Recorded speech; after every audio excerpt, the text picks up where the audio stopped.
Hi, Michelle. I can see that your mushrooms are really growing and they look really beautiful and clean. So what varieties of mushrooms have you got available here? Okay, we have whites, Swiss browns, and a large range of exotics, Okay. like lion's mane, coral tooth, shiitake, oyster, uchi, and we're moving into some other varieties as well. As you can see, we can actually grow these all in the one room, which is amazing. My partner has designed an incredible farm. What we're finding now is the market is shifting. We're still getting a lot of people wanting the whites and the browns, but they're all moving into the medicinal. This has all been results of COVID. Okay. And with all the locking up, people have understood that the mushroom is a fantastic supplement for when you're not feeling really, really well. Wow. Okay.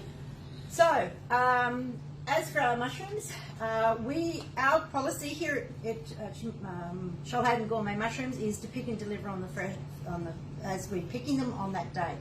Now, this gives you a window of about 3 weeks of freshness. Wow. Okay.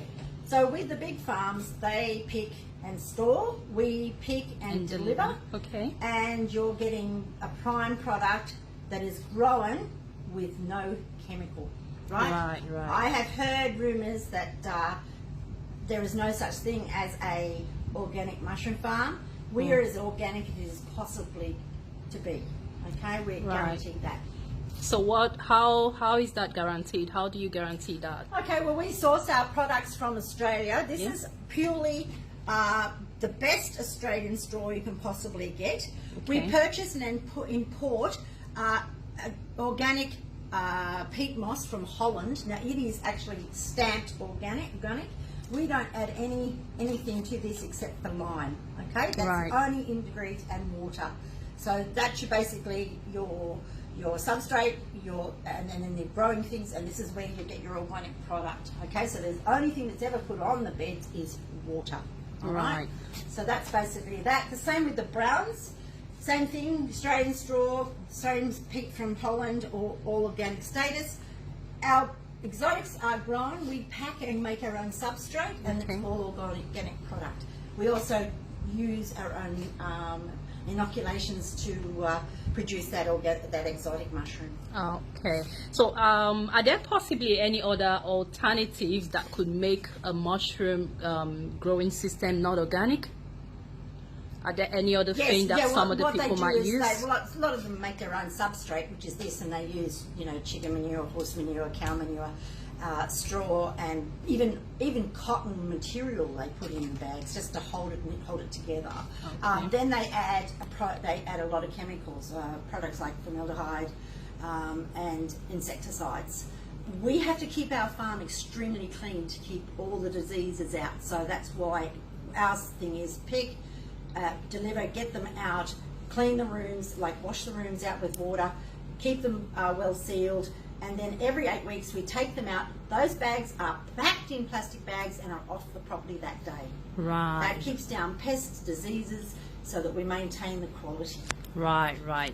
This sounds like a lot of work you're doing, Michelle. How long do you get time to go on holidays and have some fun? I haven't had a holiday in 13 years. I work with my partner. We both do around about 80 hours a week each. 80 hours a week? Yes, that includes working here on the farm. We do 5 farmers markets a week. We do all our delivery driving, and we do a lot of talks and motivate people to work, basically. Wow, that's a lot of work you're doing. So what would you desire from the local community in terms of support and for local farmers? What we've got to do is try and educate people that farming is not an easy job. Okay, you have to have the love of it, you have to have the compassion, you have to have the understanding, and you have to be proud of the product that you actually deliver. And with that comes hard work and training. Okay, so what we have to do is educate the people that what you might pay a little bit more for that product, but it's actually you're not paying a little more for that product, because that's actually the only bit of profit that the farmer actually makes. And appreciate the hard work and the time and effort that was put into bringing that product to you on the table. Wow, I'm so surprised you've not gone on holiday for the past 13 years. No, unfortunately, with a farm like this, you need to be here 24/7. Someone has to be on the farm. We have, as you see, we have monitors at the back of the room, air conditioning. If one of those happened to go down, or the temperature happened to rise or drop, we would lose a crop. Wow. Our quality would then be not the quality that we actually provide every week. Wow, wow, wow. Wow, well done, Michelle. And to all farmers out there, I say well done. And we're actually looking forward to building a community-driven food system where people can produce food locally and buy locally, and everything is done locally, and then we can support our local communities in terms of food production. So rather than the money going out of the community, it can go to the farmers who are working really hard to make things happen, to produce foods that are healthy for us and are not more of profit-driven. Because when you normally with mass production comes the drive for profits and the drive for cost reduction, especially when you have to stick with a certain price to supply. So it could be quite difficult, and if that puts you at a corner, you can't make profit, you can't feed your family, there might be tendencies of cutting corners.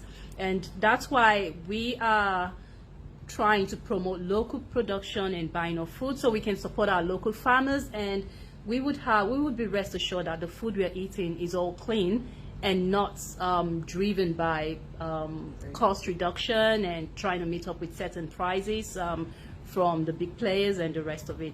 Thank you, Michelle, for your time today, and it's so amazing hearing your story. And we hope everyone out there will see from the point of view of our local farmers and begin to support them more. And also be aware that the South Coast is the 7th best food belt in the world, and we do not appreciate what we have here in Australia. Wow, wow, wow. Okay, so I think we should all begin to appreciate what we've got. We don't know what it is until we lose it, and let's not wait until our farmers begin to pack their bags out of business because of the frustration. So this local support will be very, very great to keep our good food coming to our tables as fresh as possible at harvest point. Thank you.